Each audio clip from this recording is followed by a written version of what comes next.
morning, Pasadena ISD students. Today we're going to be working with SLO Reading A, Learning Target 1. We're going to use the W.I.T text feature analysis strategy with Build Them Up or Tear Them Down, the article that you see featured here.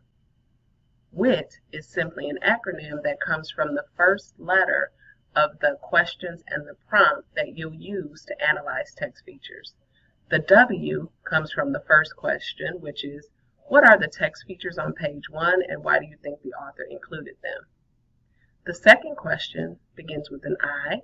Is there another purpose for including any of the features? And then the T comes from, tell me more about the features and how they help the audience.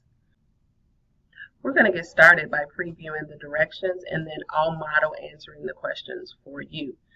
If you need to, you can use pages 2 through 7 to continue practicing analyzing text features. Additionally, there is an assignment that you can complete using a totally different article. I know you're going to do an amazing job. Here are the directions. Preview the W.I.T questions and prompt. Respond with references to the text features and clear explanations. I will show you how to do that by using a think aloud. Since the question is asking you about the text features, you're going to want to make a mental list, or if you're like me and sometimes you have a hard time remembering everything you identify, you can make an actual list of the text features. In this case, the letters are all capitalized, so I know that this would be my title. If I were looking at a book, I might call it a heading for the page. So I know that I have a title. Additionally, on this particular page, I have a subtitle or a subheading, which is what it would be called in a book. Additionally, I have a photograph or an illustration. It looks real, but I'm not sure whether it was done on a computer because of technology nowadays. So I'll just call this a visual, which again could be a photograph or illustration. So I have quite a few text features on this page alone. I have the title or heading, I have the subtitle or subheading, and I have an illustration or a photograph.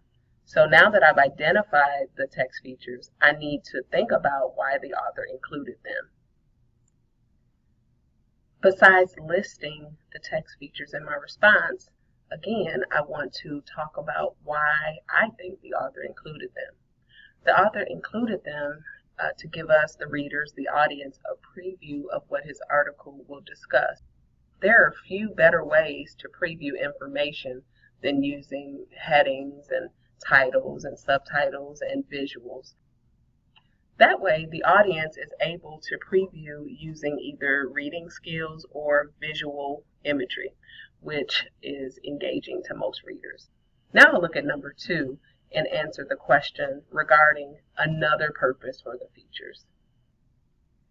Specifically, if I'm talking about why the author would include the features, I could say that it's standard for authors of magazine articles to indeed include a title because most people would not engage with a text that they didn't know the topic in advance.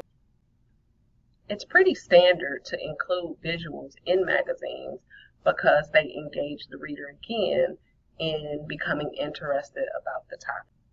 I might also say that the author included the visual to show her opinion about whether nuclear energy should be built up or torn down. So let's answer question number 2. Is there another purpose for including any of the features?